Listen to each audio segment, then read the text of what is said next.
வணக்கம். தமிழ் ஃபுட் கார்னரில் இன்னைக்கு ஒரு பிரேக்ஃபாஸ்ட் ரெசிபி பார்க்க போகிறோம். கோதுமை தோசையும் அதுக்கு சைட் டிஷ்ஷாக வரமிளகாய் சேர்த்த தேங்காய் சட்னியும். கோதுமை தோசையே பிடிக்காதவங்க கூட இந்த மெத்தடில் பண்ணி கொடுக்குற தோசையை ரொம்ப விரும்பி சாப்பிடுவாங்க. எப்படி பண்ணுறதுன்னு பார்க்கலாம். இந்த மிக்சிங் பவுலில் 1.25 கப் கோதுமை மாவு, இந்த மாவுக்கு தேவையான அளவு உப்பு நல்லா கலந்து விட்டுட்டு 1.5 கப் தண்ணி எடுத்து வச்சுருக்கேன். அதில் கொஞ்சம் கொஞ்சமாக சேர்த்து நம்ம கரைச்சிக்கலாம். இப்போ 1 கப் தண்ணி சேர்த்துருக்கேன்.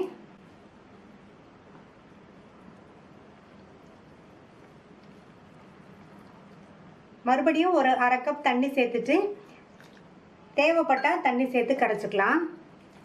இப்போ இந்த மாவை கட்டி இல்லாமல் கரைச்சிக்கணும்.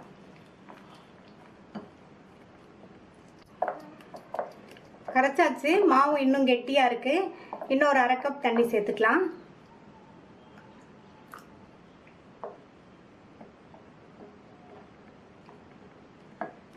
தண்ணி சேர்த்துட்டு நல்லா கலந்து விட்டணும். கட்டியே இருக்கக்கூடாது. மொத்தமாக 2 கப் தண்ணி சேர்த்து கரைச்சாச்சு. கொஞ்சம் கூட கட்டி இல்லாமல் கரைச்சிக்கணும். மாவு இந்த கன்சிஸ்டன்சிக்கு இருக்கணும். ஸ்டவ்வில் பேன் போட்டிருக்கேன். 1 டேபிள் ஸ்பூன் எண்ணெய். எண்ணெய் சூடாயிடுச்சு. அதில் 1 டீஸ்பூன் கடுகு பொரிஞ்சதும் 1/2 டீஸ்பூன் சீரகம், 1 டீஸ்பூன் உளுந்தம்பருப்பு, 1 டீஸ்பூன் கடலைப்பருப்பு. இது எல்லாத்தையும் நல்லா பொரிய விட்டுறணும். சேர்த்த பருப்போட கலர் லைட்டாக மாறிடுச்சு. இது கூட கட் பண்ண 2 பச்சை மிளகாவை லேசாக வதக்கி விட்டுட்டு கட் பண்ண ஒரு மீடியம் சைஸ் வெங்காயத்தை சேர்த்துட்டு வதக்கிக்கலாம். வெங்காயம் ரொம்ப கலர் மாதிரியெல்லாம் வதங்கக்கூடாது. லைட்டாக சாஃப்டாக வதங்கினா போதும். அதுக்கப்புறமா அது தோசையோடு சேர்ந்து வேகும்போது கரெக்டாக இருக்கும். வெங்காயம் லைட்டாக வதங்கிடுச்சு. 1 டேபிள் ஸ்பூன் அளவுக்கு பொடியாக கட் பண்ண கறிவேப்பிலை இலைகளை சேர்த்துட்டு இது கூட 2 பிஞ்ச் பெருங்காய பவுடர் சேர்த்துக்கலாம்.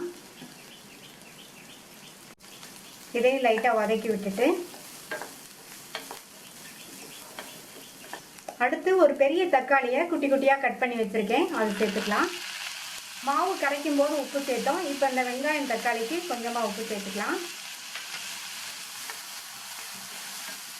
இந்த தக்காளியும் லைட்டாக வதங்கினா போதும். ரொம்ப மசிய வேண்டாம். தக்காளியும் ஓரளவுக்கு வதங்கிடுச்சு. ஸ்டவ் ஆஃப் பண்ணிடலாம். சட்னிக்கு இந்த மிக்ஸி ஜாரில் 1/2 கப் தேங்காய் துண்டுகள், 3 காஞ்ச மிளகாய், 1 காஷ்மீர் மிளகாய் சேர்த்துருக்கேன். இது கூட ஒரு சின்ன பீஸ் புளி சேர்த்துக்கலாம்.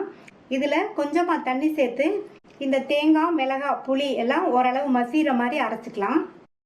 எல்லாம் நல்லா மசீர மாதிரி அரைச்சாச்சு.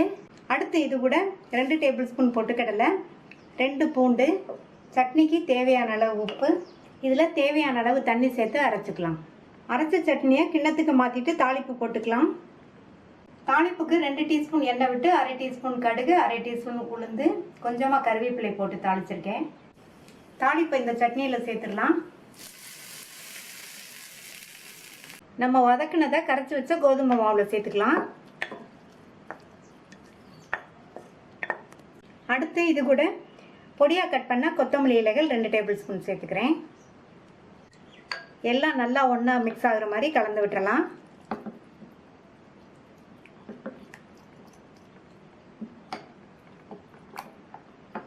நல்லா கலந்து விட்டாச்சு. கோதுமை தோசைக்கு மாவு ரெடி ஆயிடுச்சு. தோசைக்கல்லில் ஊற்றி எடுத்துடலாம். தோசைக்கல் போட்டு சூடாயிடுச்சு. இதில் 2 ட்ராப் எண்ணெயை விட்டுட்டு டிஷ்யூ பேப்பரோ அல்லது ஒரு காட்டன் துணியவோ வச்சு நல்லா இந்த மாதிரி தொடச்சி விட்டுட்டு அதுக்கப்புறமா ஊற்றலாம். ரெடி பண்ணி வச்ச மாவை நல்லா ஒரு தடவை மறுபடியும் கரைச்சிட்டு ஊற்றணும்.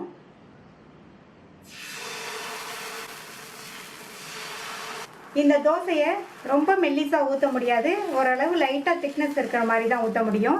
தோசையை ஊற்றிட்டு ஸ்டவ்வை மீடியம் ஃப்ளேமில் வச்சுட்டு தோசை மேலேயும் தோசையை சுற்றியும் கொஞ்சமாக எண்ணெய் விட்டுக்கலாம்.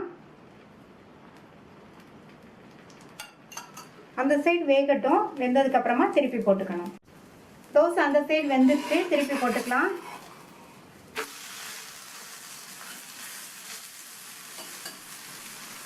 திருப்பி போட்டுட்டு சுற்றி மறுபடியும் கொஞ்சமாக எண்ணெய் விட்டுக்கலாம்.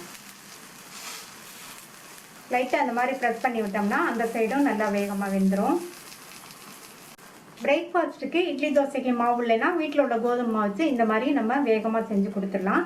இப்போ அந்த சைடும் வெந்துடுச்சு, எடுத்துடலாம். டேஸ்டான கலர்ஃபுல்லான கோதுமை தோசை ரெடி ஆயிடுச்சு.